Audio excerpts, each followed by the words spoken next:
What's up, dudes? We here at the crib. We got Daniel, Rudy, and Ricardo Viller. I was building a deck today with the new Lair of Darkness structure decks, and I brought it back. I brought back the Infernoids, and here's gonna be my lit build right here. I'm gonna start playing it. Okay, so in the monster lineup, I play 3 Infernoid Decatrons. Must is a guarantee. It's one of your main normal summons, or if you want these, this is like one of the best special summons also off the trap. I play 1 Infernoid Antra, 1 Harmonic. I play 2 Petrilia, 1 Sajet. This is level 6 for the trap card. I play 2 of the level 7 Seismos. This is a non-targeting banish. It's amazing. 1 Atondo for just a beatdown. Then I play 2 Deviati, and then 2 Anuku for the boss monsters, for the Infernoids. And that's all the Infernoids I play. It's just a little small list, but it gets the job done. Next, I play 3 Irma. I think that's how you say it. This is the terraforming for the field spell. And I play 1 of the Dark Diablo, the Lord of the Lair. Just 1. 1's all you really need. Next, rest of the monsters, I play 2 Fire King Avatar Arvata. This is another special summon. It's really lit because for this deck you need to protect your vanishments and your feast to go off. So with this, this says if this is on the field, you can discard destroy a fire card in your hand and negate a monster effect. So if you have this on field, they try to ash you, just destroy an Inferno in your hand, and you can still let your traps go off. Yeah. So this is one of the key players I put in here. Next, this kind of similar thing, similar reason why I run Arvata. I play 3 of the Psyframe Gammas. You want the searches in this deck, and they're going to try to stop you because they don't want Void Feast to go off. If you don't have Arvata, this is like another really good thing to have. That's why I put it in here, so it's like 5 negates for the Ash Blossoms or Ghost Ogres. And with this, you gotta play the 1 driver. And that's just that's the monster lineup right there. Like this is the only hand trap you really need. The Gamma. I had Ashes in here, but I switched them with the Arvatas because I feel like since I want to go first more, I want to have the blowout more. So Arvata can protect you way more than having Ash Blossoms. Next for the spells and traps. I play 3 of the Void Vanishments, and this searches out any Void spell or trap by pitching a card. This is so easy to get over. Like Ghost Ogres or Ash can get over this. That's why you have to play the Arvata and the Gamma. This is like the first part of it. With this, there's only 2 cards I can search.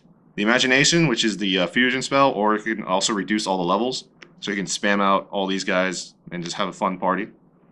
And then the Void Feast, one of the strongest cards in this deck. This says you can summon out up to 3 Infernoids at total level equals 8. So you summon out the 2 Decatrons and the level 6, and you're good to go. And yeah, they're going to really want to stop this, so this whole reason I play these. Literally the only reason I play these 2 is to protect this card and this card. And then I play 3 of the Lair of Darkness. This says I can treat my opponent's cards if they're darks, and this also makes everything darks. So I can just spot remove my opponent with any of the Infernoid cards by banishing or tributing their monsters and banishing their graveyard, or if I have the big ones effect, negating their monsters or spell and traps effects.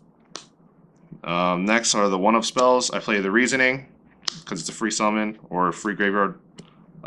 Free put stuff in your graveyard. I play a 1-for-1 because Decatron's good.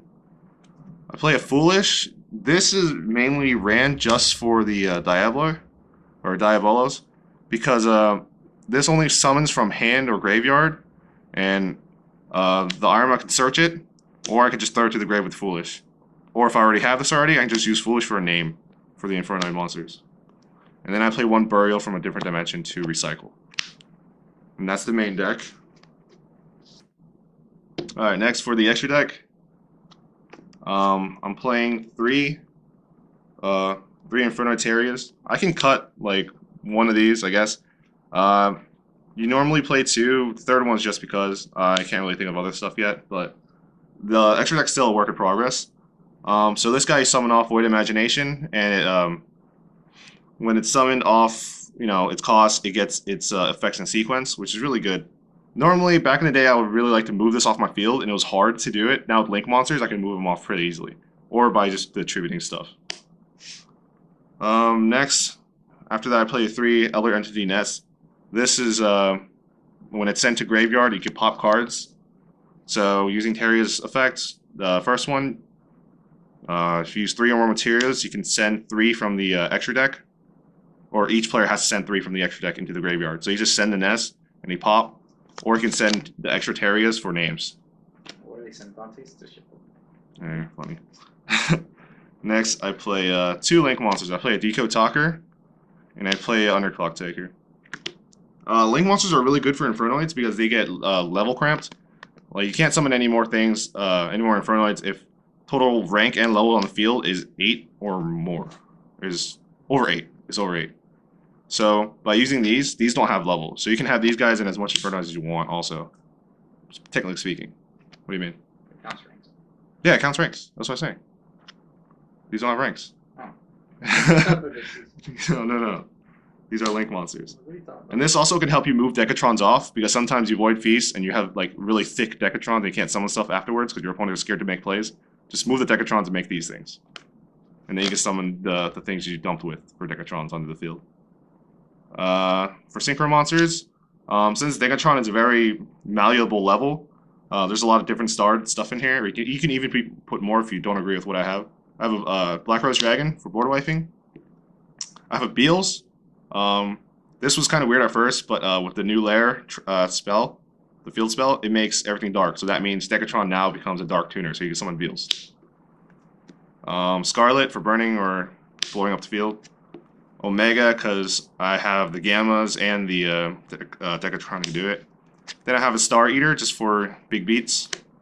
Next for the Xyz, I just play 2. I play Minerva and I play Tornado Dragon. I didn't have this in here at first, but now since this deck is might be around, I'm afraid of a pair of Iron Walls, and this is an easy way to get rid of a pair of Iron Wall. Okay, next is the side deck. First thing I have are Lava Golems. This can move my opponent's monsters really easily, and most Infernoids can punch over this guy. Drawback is I can't normal the turn I use it, but generally after I use it, I only need to special up my big guys anyway. Play 2 Ash Blossoms. I moved them here, so and I put the Arvatas in there. It depends what deck I play against that if I need to use these or not now. I got 2 Forbidden Chalices. I can use these on my own guys to protect them from other cards' effects. Wait, never mind. I can use on my own guys to boost damage, or use on my opponents to negate their effects. So this is really good because it can help protect my Infernoids if anything. Is there more? You want to add more into this, Rudy? No? You good? Alright, cool. Cosmic Cyclones.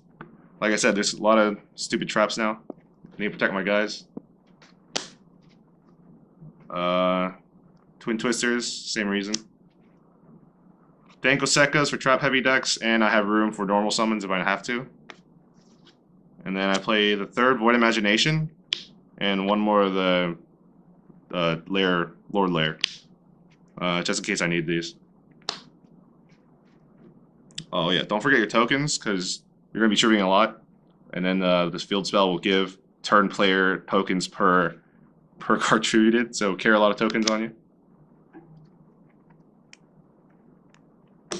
Also some tech choices I was thinking about when I was making it. Like I said, Decatron's a really flexible tuner, so you can play almost any synchro, especially a lot of dark ones now too. And I had Leo in here, but I switched it out. It is strong. It's strong as well, but I like Star Eater. Also, rank 8. So you can play a lot of different rank 8s because Decatron gains levels, and the Lord of the Lair is also level 8, and Atondo as well. So you can make rank 8s fairly easily in the deck as well. Orbital Hydrolander, because you banish a lot and you make room for your graveyard, so he can summon out pretty easily. He just might brick a little bit. And then Dark Law, because with the spell card, all your monsters, or the field spell, all your monster becomes dark. You can mass change it into Dark Law, and it can hurt some decks really bad. Yeah, these are just tech choices. I'm not really using them, but these are things I would consider as well. Also, Future Fusion. It's just it puts a thing on the board which forces your opponents to break it. If not, then you're summoning Teria with your whole deck. Yeah, but yeah, that's my deck profile. Shout out to Lazaro for the mat. Appreciate it, bud.